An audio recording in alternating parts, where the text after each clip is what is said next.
Election commission of ইন্ডিয়ার chief ঘোষণা দিলেন আগামীকাল থেকে ওয়েস্ট বেঙ্গল, গোয়া, গুজরাট, মধ্যপ্রদেশ, কেরালা সহ 12টি রাজ্যে এসআইআর শুরু হবে।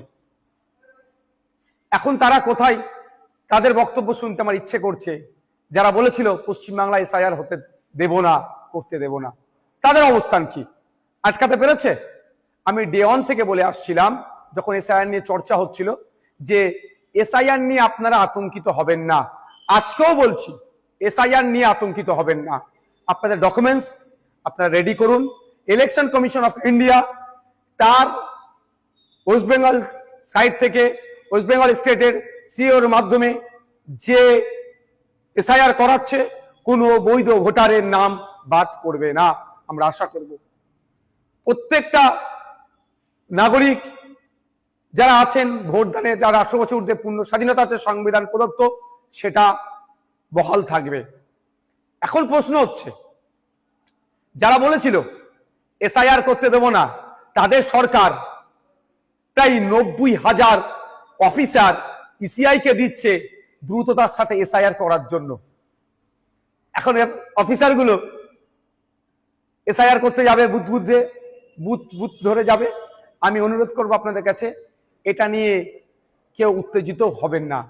কারণ এই অফিসার যারা যাবে, তাদের আপনারা একটা বিষয় নোট করে রাখবেন, সেটা তার নাম, তার কন্ট্যাক্ট নাম্বার, সে কোন ডিপার্টমেন্টে চাকরি করে, আর তাকে এসআইআর এর জন্য ইনক্লুড করা হয়েছে তার প্রমাণপত্র আপনারা নিয়ে রাখবেন। যদি অফিসার কোনো বৈধ ভোটারকে ডি ভোটার, ডাউটফুল ভোটার, অবৈধ ঘোষণা করে, তার বিরুদ্ধে আইনত লড়াইয়ের একটা জায়গা থাকবে। এই লোকটি কে ছিল, 1 নম্বর কথা।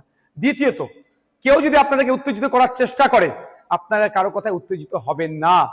কারণ 2021 নির্বাচনের সময় তৃণমূলের নেতারা বলেছিল, সেন্ট্রাল ফোর্সের সামনে গিয়ে, সেন্ট্রাল ফোর্সকে আটকাতে গেলে ঘরে যা আছে, খুন্তি, ঝাঁটা, জুতো, কুদাল, এইসব কথা অনেক বলেছিল, গিয়ে দাঁড়াবে ওদের সামনে।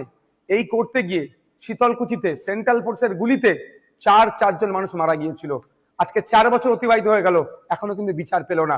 তাই বলবো, কারো কথায় উত্তেজিত হয়ে এই ধরনের ভুল পদক্ষেপ নেবেন না আপনারা। দেখুন, এটাতে বেশ কটা স্টেপ রেখেছে। প্রায় 1 মাস বুথ লেভেল অফিসারদের কাজ হবে বাড়ি বাড়ি গিয়ে এইগুলো সার্ভে করা, এই নির্দিষ্ট প্রক্রিয়া সম্পূর্ণ করা। তারপরে পাবলিশড হবে।